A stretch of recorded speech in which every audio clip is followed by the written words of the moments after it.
Paz do Senhor, irmãos. Meu nome é Andressa.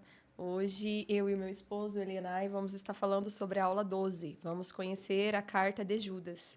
Se você ainda não é inscrito, se inscreva no canal, siga, compartilha, envia para os seus amigos, para que você seja um instrumento para compartilhar a palavra de Deus. Amém? Antes de passar a palavra para o meu esposo, eu gostaria de ler o texto base da lição de hoje, que vai estar lá em Judas 3. Então, senti que era necessário escrever agora para animá-los a combater a favor da fé que, uma vez por todas, Deus deu ao seu povo. Irmãos, algo que eu gostaria de comentar sobre esse texto, não específico sobre o texto, mas sim sobre a citação que o autor ele usa.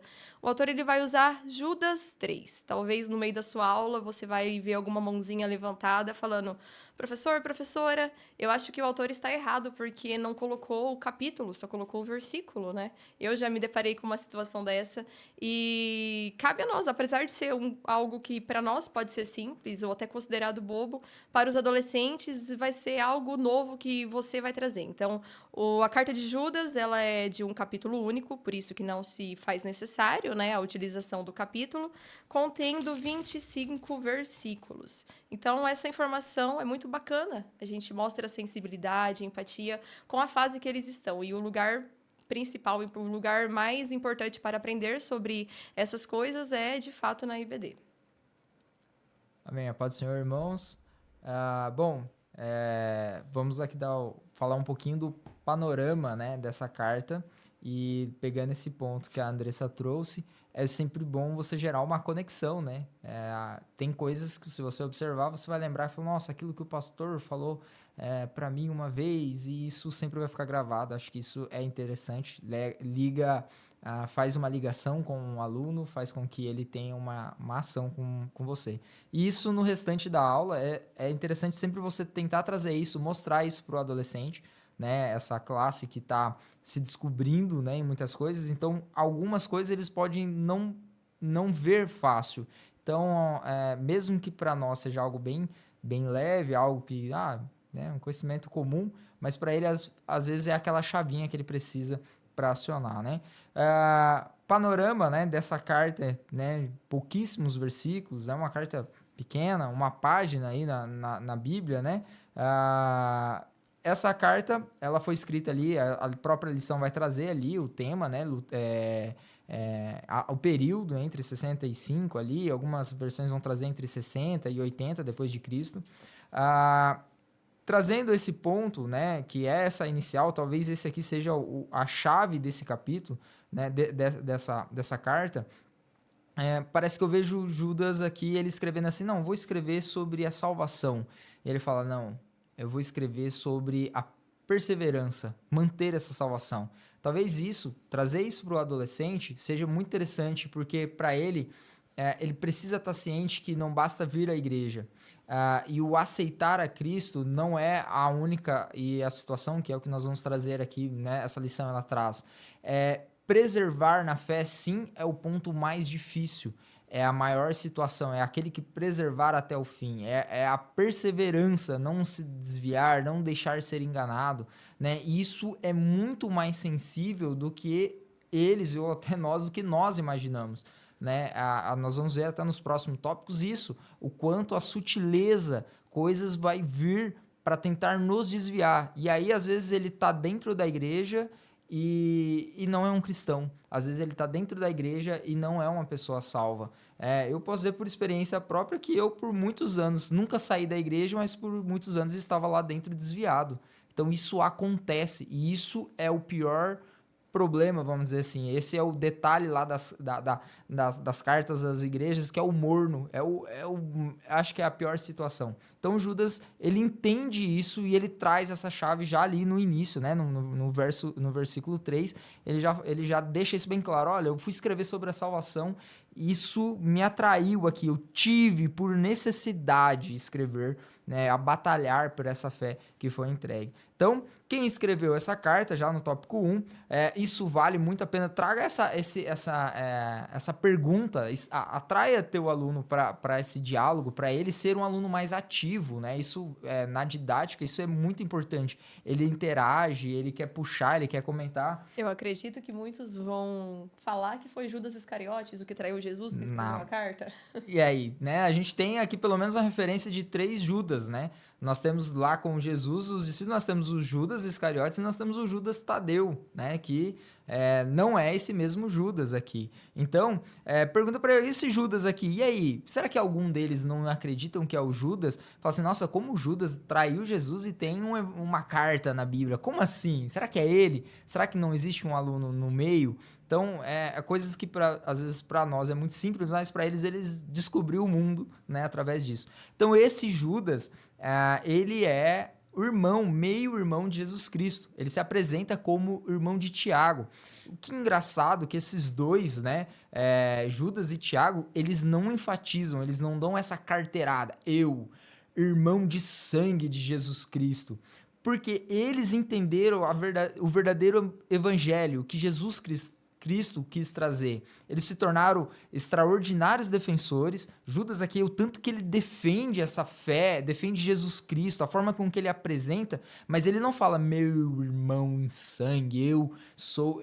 olha que interessante, ele enfatiza até alguns trechos aqui, ele mostra, fala assim, olha, aquilo que os apóstolos, né? Ele poderia falar assim, aquilo que eu ouvi de bate-pronto, apesar de que, né, ele tem ali aquela questão de que os irmãos não criram, talvez ele seja alguém que se converteu depois da morte e ressurreição de Jesus Cristo, mas ele não bate isso no peito, porque ele entende o que Jesus Cristo veio fazer, o que é maior do que esse sangue que ele tinha, é a fé em Cristo. Talvez ele poderia dizer, e isso vale às vezes a gente trazer essa referência para o adolescente, uma vez ele era irmão de Jesus Cristo, mas não era salvo. E hoje ele é salvo pela fé e não pelo sangue físico que ele tinha. E isso eles mostram claramente por ele não, né? Porque eu confesso que se eu fosse irmão de sangue de Jesus Cristo, versículo 1, eu, irmão de Jesus Cristo de sangue, nascido da mesma mãe, com certeza eu escreveria isso, né? Então Deus sabe, né, quem cuida. Então tem esse detalhe. Então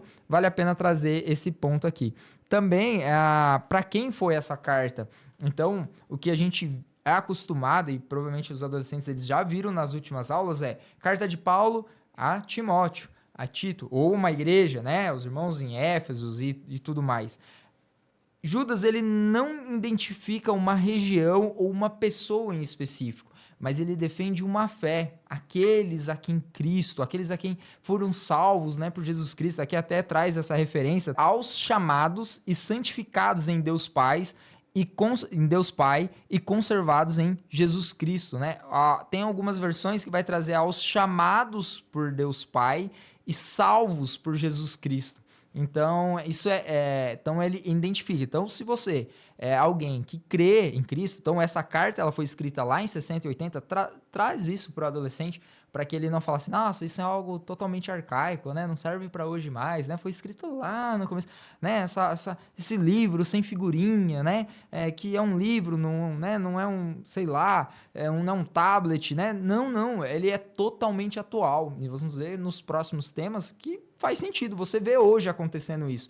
E é para nós, hoje, é para mim. Se eu creio em Cristo Jesus, sou chamado, creio em Cristo, fui salvo por Jesus Cristo, essa carta ela é exatamente para mim, é exatamente para você, é exatamente para o seu adolescente. E aí, o porquê a carta foi escrita é esse inicial aqui que nós trouxemos aqui, né? Foi essa ideia da perseverança, né? O tópico 3, acabei antecipando um pouquinho, invertendo ele aqui, mas é essa perseverança, né? A ideia é de se manter firme, sólidos. Você vai perceber alguns trechos da carta, até dessa lição, falando em se manter, em perseverar, em não se contaminar, ou não dar ouvidos, ou a saber se defender, ou como, através, que jeito se defender de falsas doutrinas, falsos mestres, e assim por diante. Então, você vai ver que esse é o tópico, é manter essa fé. O versículo 3, acho que é a chave, ali é o ponto, ali ele é o porquê mesmo,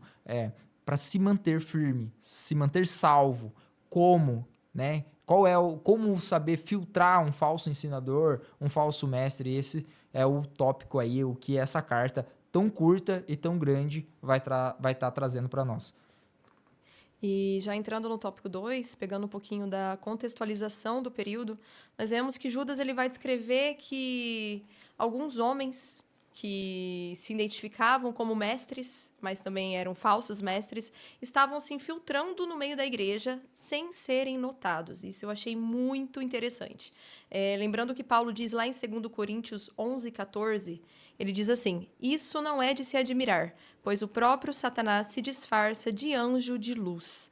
Olha que incrível, né? A palavra de Deus, ela vai nos mostrar que o inimigo, ele não vai entrar mostrando coisas ruins, ele não vai estar em nosso meio mostrando as garras dele, dizendo assim. Ele vai entrar com discursos liberais, como era na época de Judas. Talvez dizendo, o que importa é ser feliz. Deus me ama, o que importa é ser feliz, o resto não importa. E é isso que aqueles falsos mestres diziam.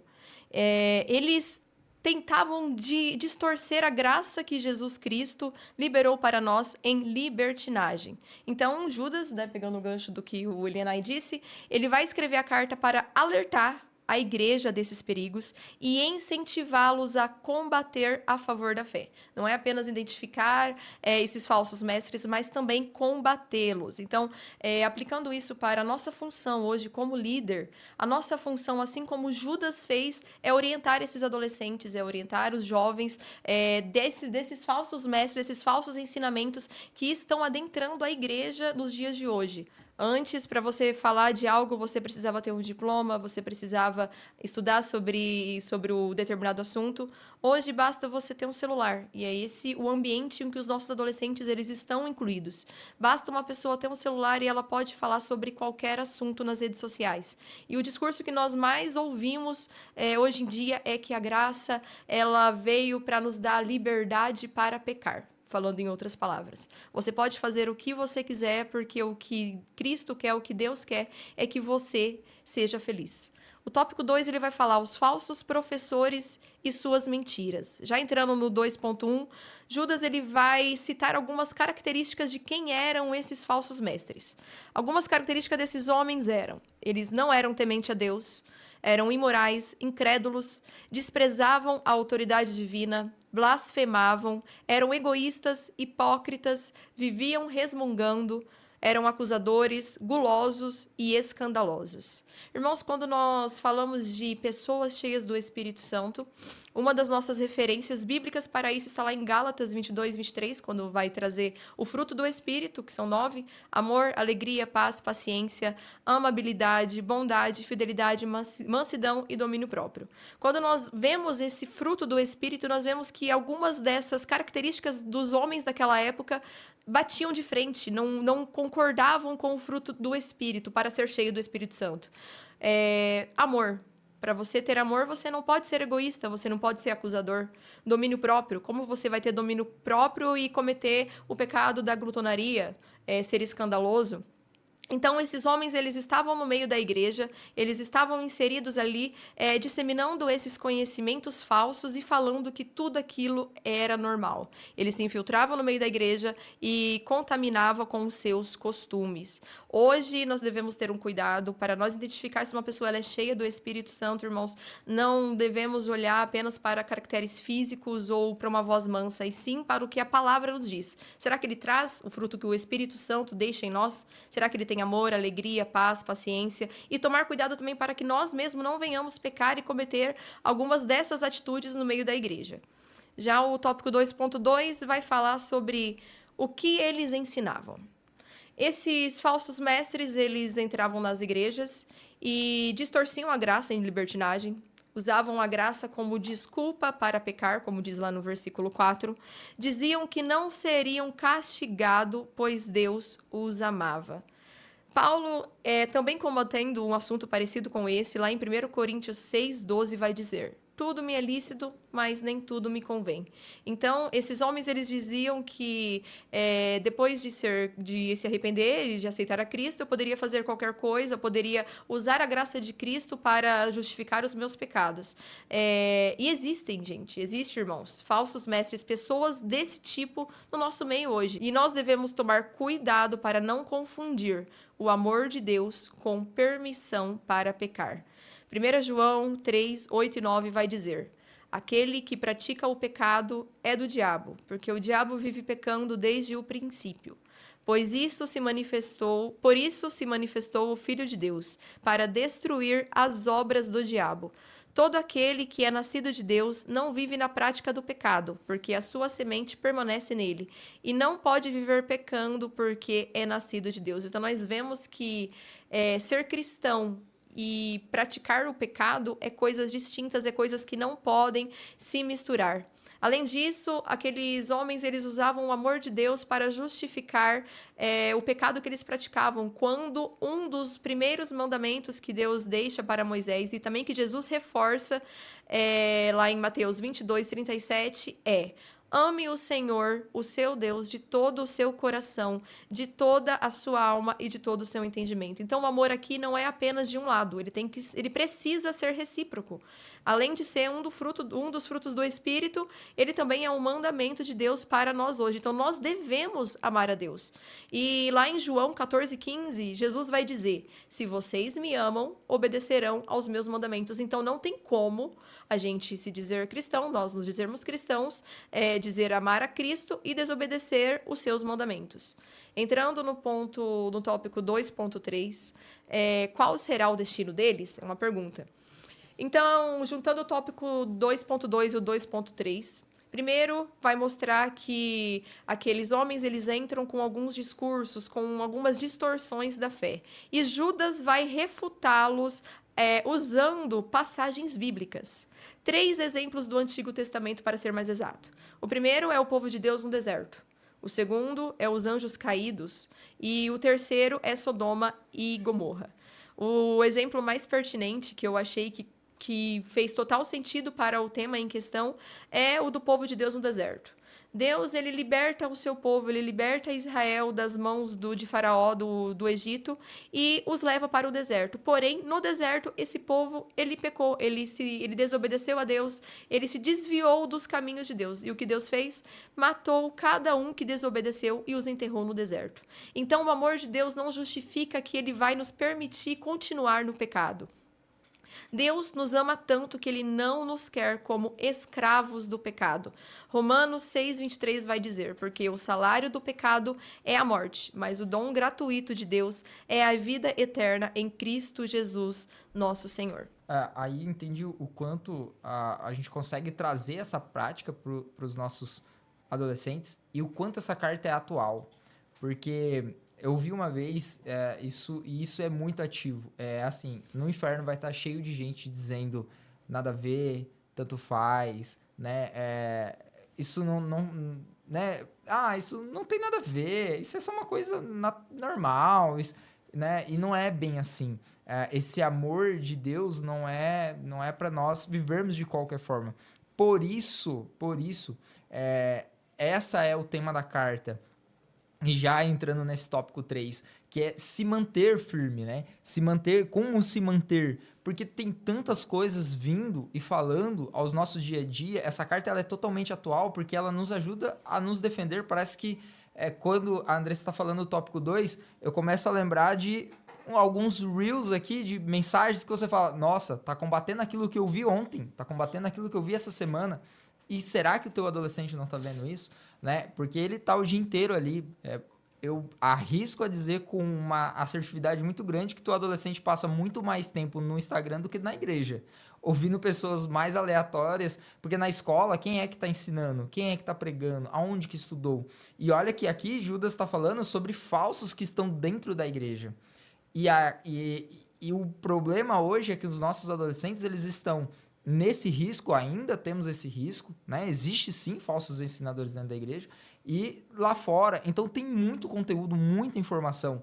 Então isso é um risco também deles se tornarem falsos. ensinadores. Porque, cara, eu vi isso de fulano, com aquilo de ciclano, junta e vira uma informação totalmente perdida, né?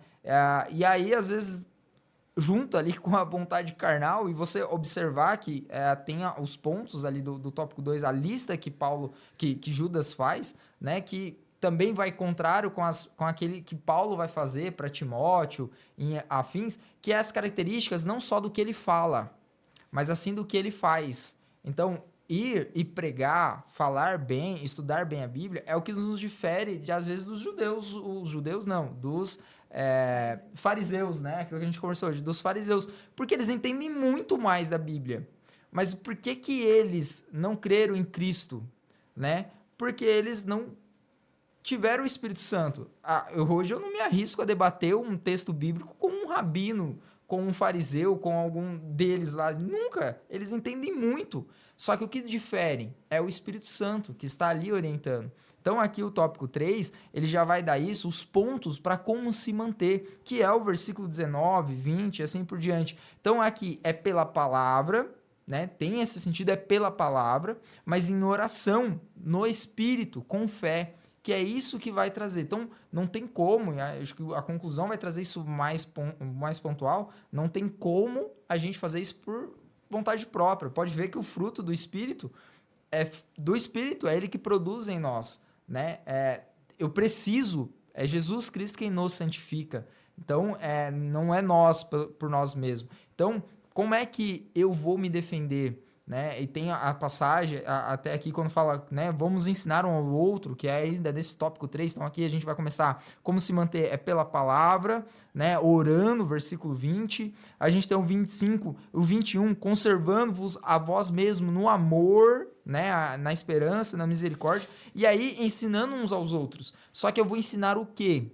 Então existe essa necessidade de preparação, de estudo, tanto nossa como professor, dando aula para esses alunos, porque eu vou ensinar o quê? Entende que esse adolescente ele está te ouvindo e ele vai levar isso talvez para a vida toda.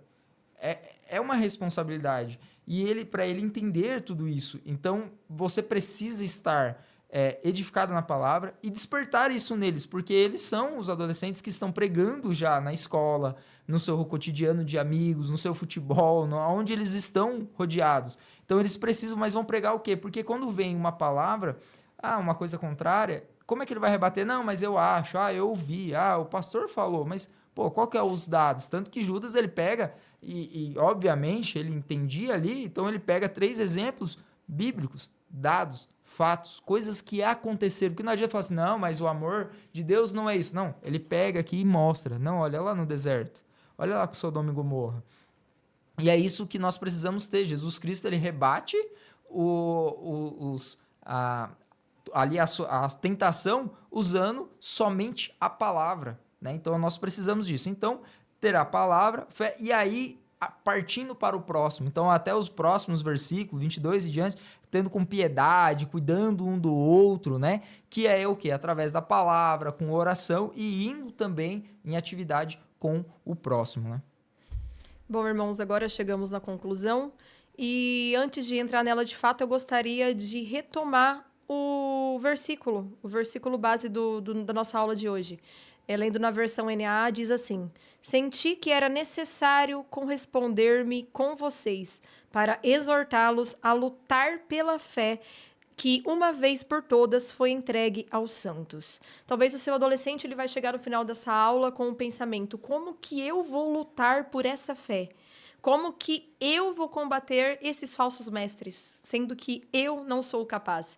E o que eu acho muito lindo é que Judas ele vai deixar nos seus 2 últimos versículos finais dessa carta tais palavras: Deus pode evitar que vocês caiam e pode apresentá-los sem defeito e cheios de alegria na sua gloriosa presença. Por meio de Jesus Cristo, o nosso Senhor, louvamos o único Deus, o nosso Salvador, a quem pertence a glória, a grandeza, o poder e a autoridade desde todos os tempos, agora e para sempre. Amém. Então Judas ele vai trazer que não é não é pelas minhas capacidades, mas é através de Cristo, por meio da grandeza, do poder e da autoridade de Deus, e nós estando cheios do Espírito Santo, que vamos conseguir vencer e combater esses falsos mestres e ensinamentos. E como o Elinay disse também, não é apenas deixando essa responsabilidade apenas para Deus, apenas para Jesus, apenas para o que Cristo fez na cruz por nós, mas também nos dedicando na palavra em oração. Jesus, ele rebateu, ele conseguiu confrontar o diabo através da palavra. Judas fez a mesma coisa com os falsos mestres, usou a palavra para combater os falsos ensinamentos. E nós, hoje, não somos melhores e não somos diferente deles. Nós só vamos conseguir combater e realmente lutar por essa fé que Deus nos deixou através da palavra. Bom, eu agradeço a atenção e a compreensão até agora. Fiquem com Deus e até a próxima aula. Pode ser, irmãos.